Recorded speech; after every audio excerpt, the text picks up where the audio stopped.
Welcome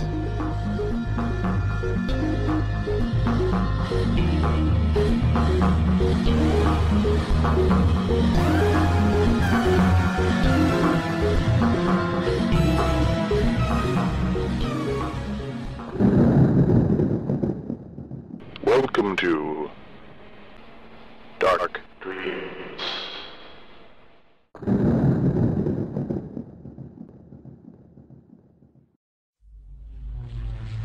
The thread of life is getting extremely thin, my dear sisters.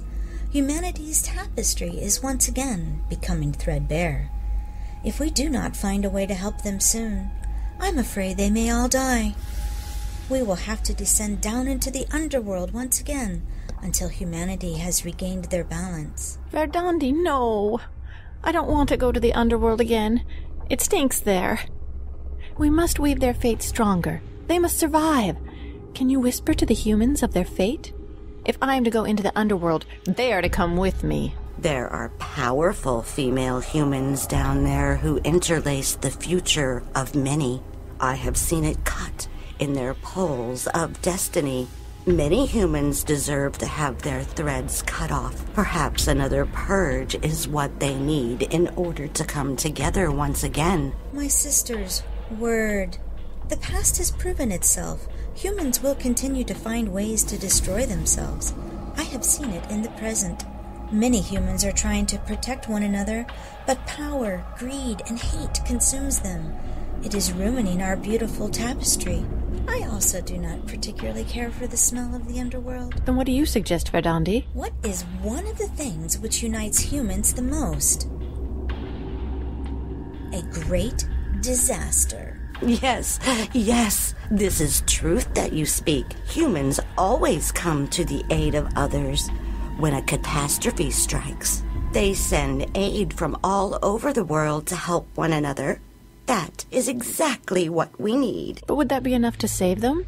And keep us from descent into the underworld?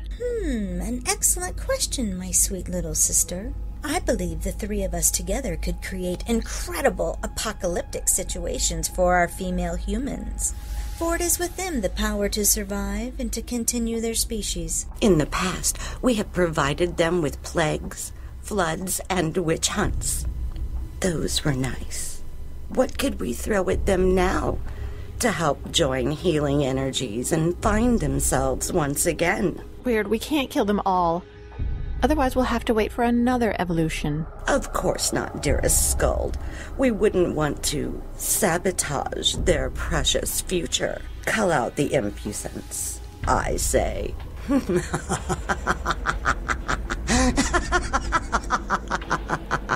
Why don't we let the wickeds decide for us? They'll know how to handle this. Yes. We can give them the precious yarns of life to weave humanity's horror story. They can decide their own fate. That's a superb idea. I think we'll need to provide them with a few helpful suggestions to ensure their survival. I like it. What a delicious way to create chaos. The winning disaster will be their ultimate demise. Or their ultimate survival. Each woman has the ability to influence her fate based on what she's experienced in the past. Skuld, you are too much of an optimist for me. I hate the smell of rotting snails that the underworld offers. I'm not going back. I'm ready to cut their threads and end their lives. Get rid of the weak ones, I say. Verdandi, how do we find these powerful wicked women to craft a tale of survival in an impossible situation to help fortify the tapestry of their existence? It's quite simple, really. All they have to do is email to www.challenge2013@gmail.com. And in the body of the email, they can include their name, a short bio of themselves, and a headshot in order to enter the challenge. I'm in a hurry. When do they need to send this in? I don't want to step 1 foot into the underworld if I don't have to. The smell, it's just, I don't even want to think about it. Oh, we have time, my sisters, but the sooner our wicked women writers submit, the longer they'll have to craft their tales of doom. Official cutoff date for submissions is June 20th. Voters shall decide their fates by October 19th, and we will have our 2013 Most Wicked Woman writer. She, and only she, will determine how the world brings upon its own apocalypse. And right before All Hallows Eve, too. How very fitting. Let's make this unusually interesting, shall we? I say we provide the entrance, the disaster, and an inconvenient location. And at least one item to help them out in their horrific situation. We must give them a fighting chance. Indeed. Compelling. What if we give them an untimely disability? Yes, yes.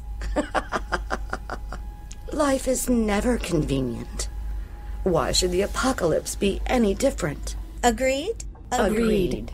By the blood of we three, let release the fears that be. Once again, in order to choose Earth's ultimate demise and to bring the hearts of humanity together once again in peace and love, we need you to send us your name, short bio, and a headshot to www.challenge2013@gmail.com. Please put 2013 How Will You Survive entrant in the subject line. Then, once we have all of our victims... You mean entrance? Yes, right. Entrance, I mean. We will roll the runes to decide who gets what apocalyptic disaster, location, their helpful item, and... their untimely disability. Hurry now. Those who enter will receive their roll of the runes. Then, and only then, will be revealed their apocalyptic situation. Those who dare enter early will have the most time to craft their story. Take care, and good luck. Please survive. We really do not wish to go back down into the underworld. Nothing kills the smell. Who shall be the most wicked 2013? Tea with the Devil by Anna Taborska. It was early evening, and the light had all but faded from the dirty urban sky. There was a distinct chill in the autumn air, and for a moment the streets seemed quite deserted. Then a flurry of footsteps, and a tall man wearing a long coat, with a cap pulled down tightly over his ears, rounded the corner at great speed. Close on his heels came three youths, hatred in their eyes and baseball bats in their hands. The man disappeared round the side of a large apartment block, and the youths followed, pausing when they realized that he had entered the building. Once inside, the tall man headed straight for an apartment on the ground floor and pounded on the door. An eye appeared in the peephole, and the door opened, the man inside delighted to see his old friend. "What a wonderful surprise! Come on in." An energetic, gray-haired man in his early 60s was holding open the door, smiling at his unexpected guest. "How long's it been now?" The tall man quickly pushed his host inside, leapt across the threshold, and slammed the door behind him. "I'm being chased," panted the new arrival. His host looked surprised. "Oh," he said, pointing to his guest's head. "Did they notice your, The tall man pulled off his cap, revealing a fine, if rather tousled, head of shoulder-length black hair. As he smoothed it down, through his hair poked two perfect little horns. "No, definitely not." The tall man shook his head. "I had my cap on all the time." He took off his coat. His host took it from him and hung it on a coat rack, then turned to his guest and pointed at his backside. "Perhaps it popped out from under your coat?" he suggested helpfully. The tall man glanced down, over his shoulder. He was wearing an elegant, if somewhat worn, set of black tails. From the slit at the back protruded a long, thick tail with a fluffy black tip. The tall man smoothed down his tail, saying, "It couldn't have. My coat is very long. They couldn't have seen it." "Then what on earth happened?" asked his host. a look of concern on his amiable face. "I really have no idea. Some louts threw themselves at me. Each one shouted something different. One of them yelled, 'Fucking Gippo!' Another one, 'Yids to the gas!' And the third, 'Fuck off back to where you come from, you fucking nigger wop!' Do you understand any of this?" "Well, the nigger wop, you must have misheard. But all in all, I guess you don't look quite like the rest of us. Your complexion is kind of dusky, and not everyone likes that around here." "Oh, well, in that case there's nothing more to be said." The tall man relaxed a little and smiled at his host. "And what about you? Has your collection grown since I last saw you?" "Oh, yes, it's definitely grown," the gray-haired man positively beamed. "Would you like to see?" "Of course. You know that I enjoy looking at depictions of my fellows."